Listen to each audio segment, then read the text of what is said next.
Tanda-tandanya kamu sedang bekerja untuk bos yang toksik dan apa yang harus kamu lakukan, kami akan bahas di video kali ini.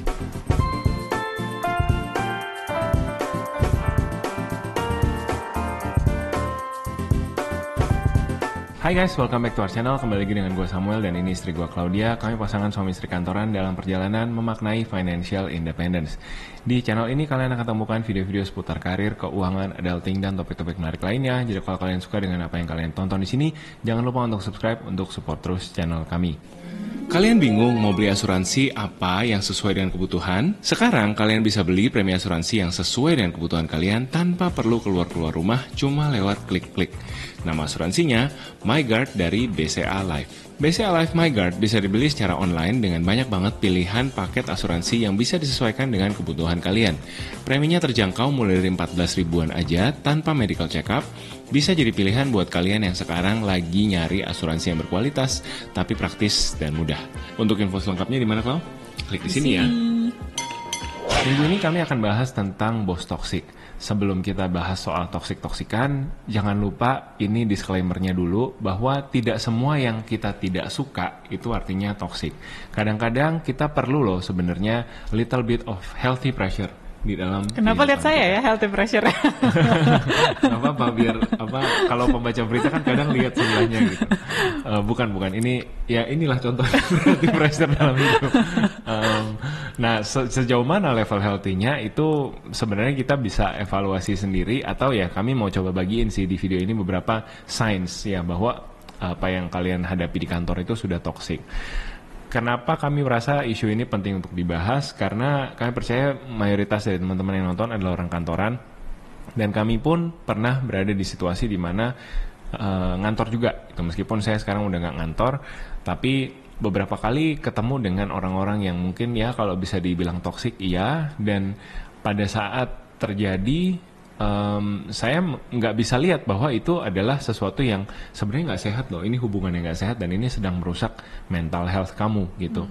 Nah triggernya kami lagi nonton Daily Dose of Sunshine. Ini satu K-drama baru di Netflix dan drakor ya guys. Ceritanya tuh mirip sama settingnya mirip sama Hospital Playlist. Jadi ini medical drama tapi fokusnya protagonisnya adalah seorang suster. Ya, jadi dan wardnya itu psychiatric ward. Jadi mereka bekerja dengan orang-orang yang mental health-nya sudah ODGJ lah, orang dengan gangguan jiwa yang benar-benar udah level jauh gitu sehingga perlu di hospitalize di dalam ward ini gitu. Nah, ada satu ini episode kedua ya. Episode kedua itu cerita tentang satu bapak yang dia punya relationship yang kurang baik dengan bosnya, ya toksik lah, bisa dibilang toksik. Awalnya cuman kesalahpahaman karena bapak ini dan bosnya tuh baru datang, baru join company-nya dan ada kesalahan-kesalahan yang akhirnya membuat jadi ada serangan-serangan personal ke si bapak ini. Nah di salah satu potongan ceritanya bapaknya tuh lagi presentasi penting lah, banyak bos-bos, banyak direktur gitu ya. Terus tiba-tiba dia kepengen ke toilet. Nah saking kepengen ke toiletnya nggak bisa nahan sampai akhirnya dia terbata-bata, presentasinya nggak lancar gitulah. Nah bosnya ini marah sekali dan akhirnya memberikan ultimatum bahwa kamu nggak boleh ke toilet lagi di kantor ini sama sekali gitu. Dan yang terjadi kasihan ya si bapak ini ya. Dia sampai nahan minum gitu kan. Sampai ekstrimnya itu dia nyatet semua toilet-toilet sekitaran kantor. Yang ini bukanya 24 jam, yang ini tutup sampai jam berapa. Sampai satu titik akhirnya dia takut ke toilet. Iya. Jadi walaupun di rumah pun nggak bisa lagi ke toilet saking trauma mungkin ya Arno.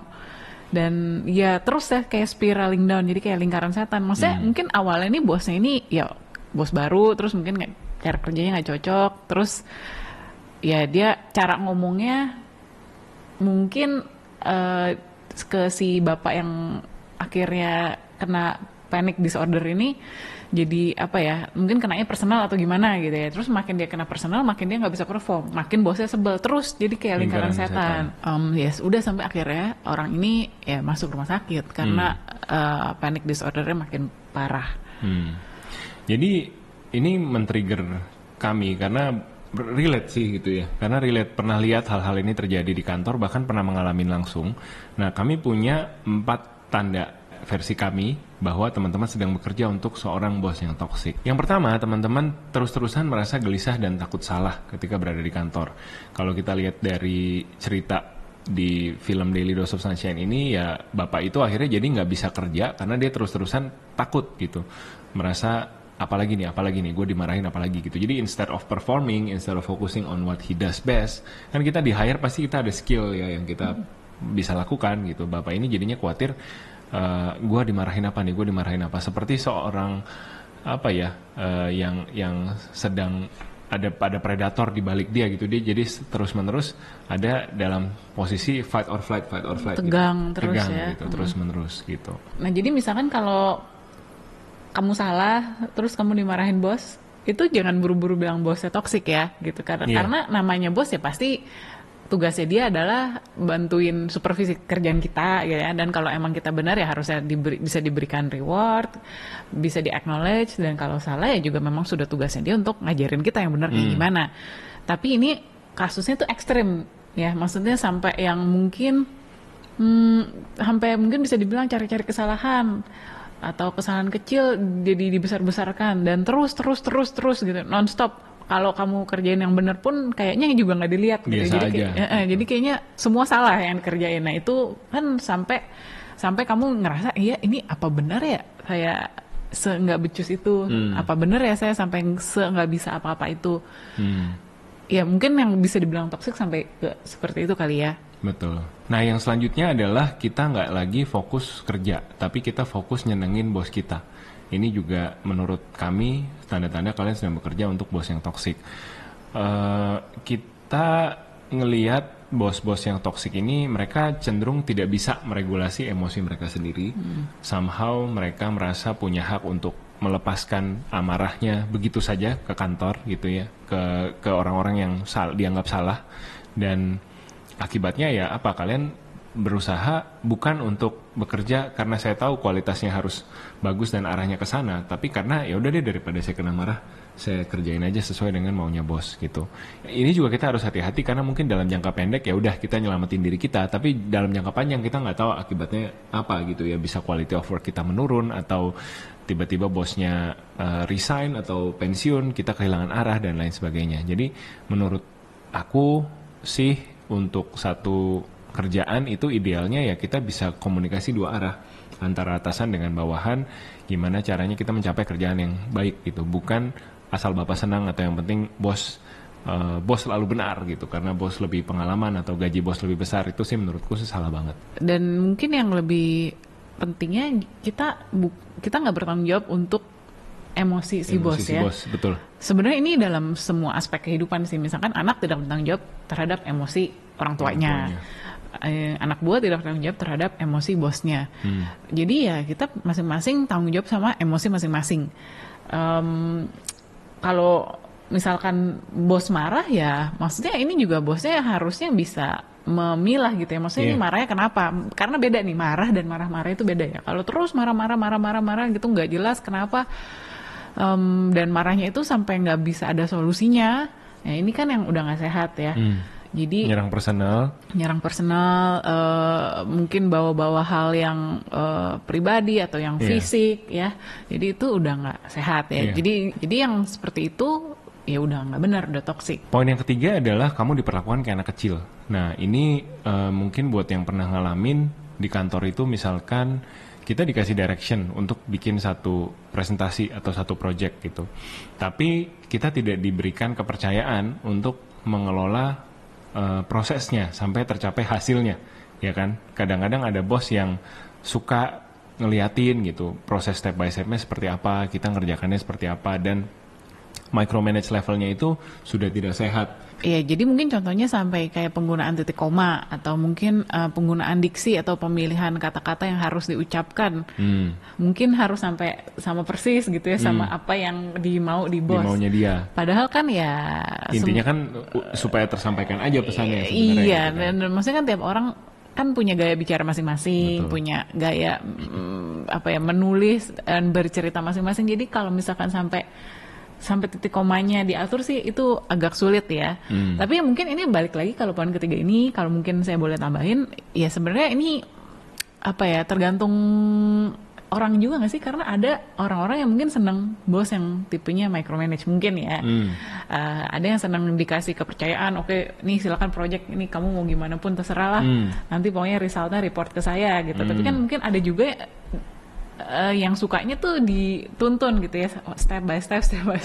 Jadi mungkin ini tergantung orang juga kali ya. Tapi mungkin yang bikin toksik adalah yang sampai apa ya, sampai orangnya tuh ya bener-bener udah nggak ada warnanya gitu kali ya, yang bener-bener muanya sampai diatur gitu. Nah yang keempat adalah kita kehilangan rasa percaya diri sama diri kita sendiri. Yang kita lihat di contohnya Daily Dose of Sunshine ini, bapak ini lagi di tengah-tengah acara perusahaan, lagi makan barbecue Korea bareng gitu ya, satu kantor ada di situ, dia tuh dibully gitu di situ tanpa tedeng aling-aling, lagi makan baik-baik, tiba-tiba bosnya tuh ngajak ribut. Lu masih di sini ngapain, lu ngabisin duit perusahaan aja, lu resign aja gitu. Nah ini juga salah ya gitu, dan kalau gue jadi HRD-nya sih udah gue panggil dua-duanya ini gitu kan, karena verbal abuse dan lu kalau emang nggak suka sama orang lu SP aja, SP 3 kali terus PHK kalau memang lu ada dasar mempersalahkan orang tersebut dan lu nggak mau dia ada di situ ya. Kalau PHK juga kemudian perusahaan harus bayar pesangon gitu kan, tapi ini kan di Korea ya, bukan di Indonesia, nggak tahu mungkin undang-undangnya beda kali gitu. Tapi kalau ya itu menurut gua nggak bisa sih kita marahin orang di depan umum ya, semprot orang di depan orang-orang gitu. Kalau mau kita muji baru kita di depan orang-orang supaya kelihatan. Kalau mau berantem atau mau menegur ya ayo one on one di ruang tertutup, itu lebih baik gitu. Ini kasihan sih ya kalau kemarin dilihat bapaknya bener-bener jadi kayak ya udah kayak hilang arah, kayak merasa dirinya nggak berharga, dan jadi kayak ya jadi nggak bisa apa-apa. Bener-bener itu hilang rasa percaya diri, hilang rasa yakin sama diri sendiri tuh jadi hilang. Dan ini ya dari ya kasihan banget ya gitu, karena kan ya kita tahu semua orang kan berharga ya, semua orang pasti ada kebisaannya, pasti kepintarannya di mana. Dan ya kalau memang bener kata Sam sih sebenarnya, kalau bos nggak suka harusnya ya udah kasih SP aja, atau ya ngomong ke HRD mungkin untuk dimutasi dan sebagainya. Karena sebenarnya ya gimana ya, kita tidak bisa menghindari lah ya dalam hubungan dua manusia gitu kan, pasti ada subjektivitas. Tapi kalau misalkan konteksnya ini dibawa ke kantor, berarti kan di situ ada profesionalitas ya, yang harus dijunjung tinggi juga, baik oleh bawahan maupun oleh atasan. Ya bawahan, ya maksudnya ya atasan ya walaupun bos nggak bisa semena-mena dong, kan ada aturan, ada kode etik dan sebagainya. Betul. Jadi apalagi kalau kata Sam tadi udah sampai marah-marah, udah sampai ngatain yang mungkin yang kasar atau berlaku diskriminatif. Jadi jangan sampai di dalam hubungan kantor itu yang dipersalahkan atau dipermasalahkan itu adalah sesuatu yang berhubungan misalkan dengan gender atau agama atau ras. Jadi ya udah kita profesional aja berdasarkan hasil kerjanya aja, kerjanya beres atau enggak. Udah selesai sampai situ. Nah, apa yang harus kita lakukan kalau kita ketemu dengan situasi seperti itu, kita ketemu bos yang toksik? Yang pertama, lagi-lagi gue mau bagiin mindset yang sangat penting adalah jangan biarkan judgement satu orang merusak siapa diri kalian. Karena bos kalian itu adalah satu orang. Manusia juga. Seberapapun tinggi dari perusahaan itu, dia hanya berkuasa di perusahaan itu saja. Gitu ya. Seberapapun besarnya perusahaan itu, pasti masih ada perusahaan lain yang lebih besar di luar sana. Dan gue pernah ada di situasi di mana, oke, gue dapat bos yang toksik. Begitu gue pindah kantor, dengan performance yang sama, dengan pengabdian yang sama, gue dicap bagus banget. Bos yang baru ini kagum banget sama hasil kerja gue. Gitu. Jadi your boss is just one person gitu. Judgment-nya ke kamu harusnya tidak mendefinisikan kamu siapa, dan bisa jadi sebenarnya ya simply emang dia nggak suka aja sama kita gitu. Ada satu rasa nggak suka yang dia pun nggak tahu datangnya dari mana gitu. Nggak cocok aja. Nggak cocok aja gitu. Dan itu seharusnya tidak mengganggu performance kita atau eksistensi kita sebagai manusia gitu. Nah, si bapak tadi yang di film Daily Dose of Sunshine itu entah kenapa mungkin pengabdian orang Asia Timur kan luar biasa ya gitu ya. Kalau di Jepang samurainya sampai seppuku segala macam gitu. Tapi ya maksudnya mereka kayaknya tabu gitu kalau untuk resign gitu. Nah, kita untungnya bukan di Asia Timur, kita di Asia Tenggara. Dan teman-teman harus bisa lihat value kalian. Kalau memang ini adalah tempat yang kurang sehat, ya percayalah di tempat lain ada yang bisa menerima kalian dengan lebih baik gitu. Bukan apa adanya ya, karena kalau menerima apa adanya berarti kalian tidak belajar apa-apa gitu. Dalam kantoran kita perlu stretch, kita perlu challenge untuk bisa memperlebar kapasitas kita. Tapi kalau sampai kalian dibully secara verbal, kalau sampai kalian stres, gue tuh dulu ngalamin asam lambung naik terus ke perut tiap kali mau meeting sama orang ini gitu. Jadi jangan menyerah sama situasi yang demikian. Nah, terus poin yang kedua adalah itu bukan salah kalian ya. Keadaan itu di mana kalian tidak disukai oleh satu orang itu bisa terjadi di mana saja, kepada siapa saja, kapan saja. Kita tadi kalau udah bilang namanya berhubungan antar manusia di kantor pasti ada suka nggak suka, ada subjektivitas, dan kebetulan nih sueknya kalian aja gitu lagi menghadapi bos yang seperti itu.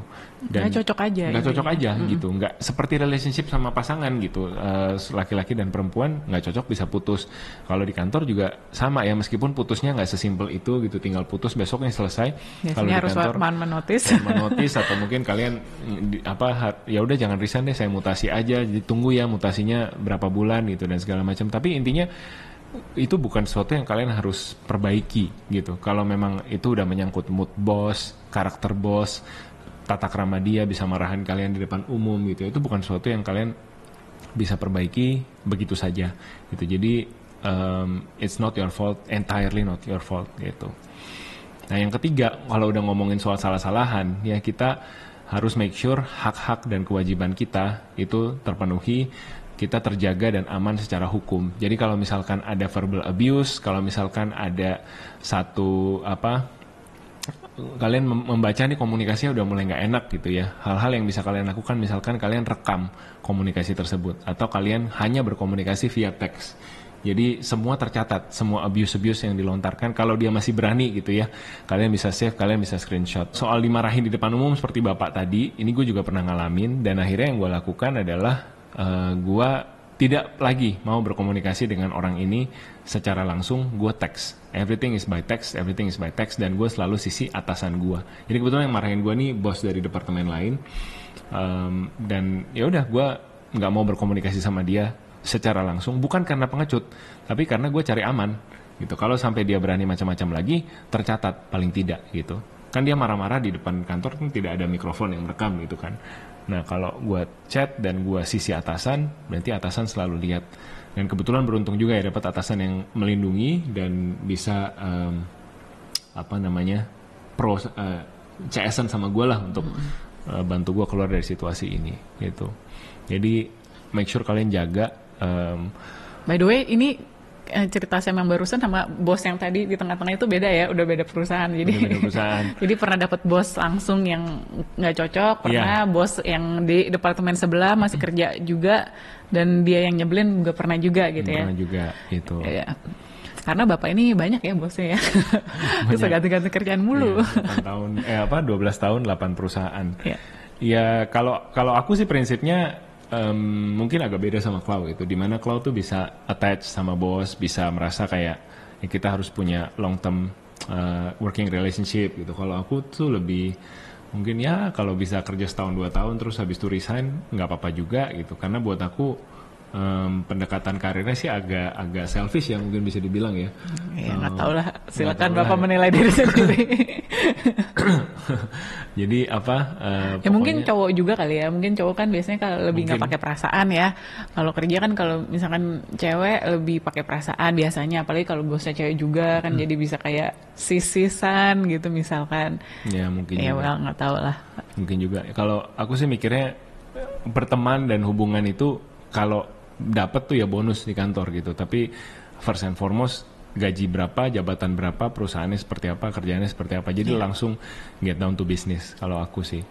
Setuju sih tapi itu. Iya, pada akhirnya kalau misalkan kalian bisa keluar dari toxic environment seperti itu, secepat mungkin usahakan bisa keluar, karena kita nggak ada yang tahu sampai mana akan dibawa gitu ya perlakuan seperti itu, apakah sampai seperti yang di Daily Dose of Sunshine, bapaknya jadi ODGJ, masuk rumah sakit jiwa, mau bunuh diri.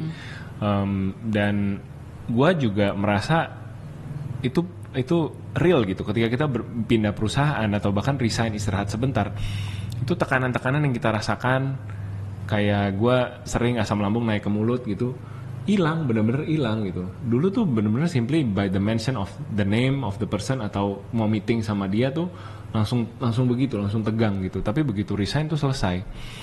Jadi apa namanya, make sure you take care of yourself first, number one gitu. You appreciate your mental health first.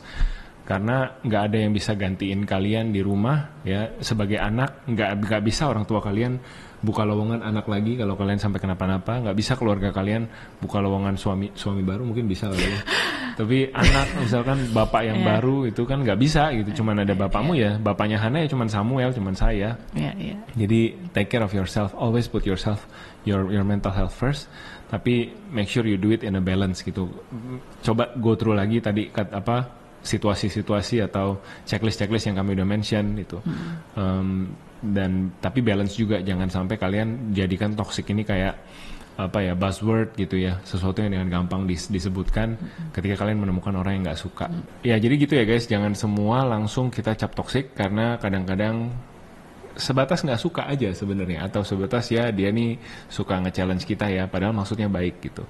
Jadi kita juga harus bisa bedain, kita juga harus bisa mencerna perlakuan yang kita terima ini sebenarnya toxic atau ya sebenarnya kita lagi di-challenge aja dan kita memang butuh di-challenge untuk gedein kapasitas kita, untuk stretch kita.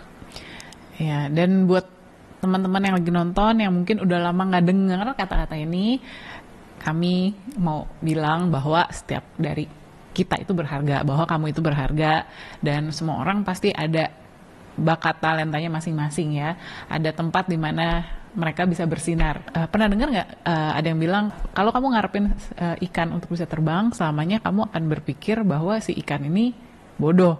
Tapi sebenarnya kan ikan memang bukan diciptakan untuk terbang ya, ikan diciptakan untuk berenang. Jadi ya yang paling penting adalah kita tahu strength weakness kitanya di mana, dan kita cari environment di mana kita bisa thriving, di mana kita bisa bertumbuh sesuai dengan bakat talentanya kita. Kamu hebat. Kamu hebat. 2 jempol untuk 4. Oke guys, thank you so much for watching. Gimana dengan kalian? Apakah pernah punya pengalaman kerja untuk toxic boss? Gimana strategi kalian untuk keluar? Atau kalian mungkin punya point of view lain yang mau di-share? Silahkan share di comment box di bawah. Thank you so much for watching. Jangan lupa like, share video ini, dan tentunya subscribe channel ini untuk support terus channel kami. Take care and see you guys next week. Thank you for watching. Bye-bye.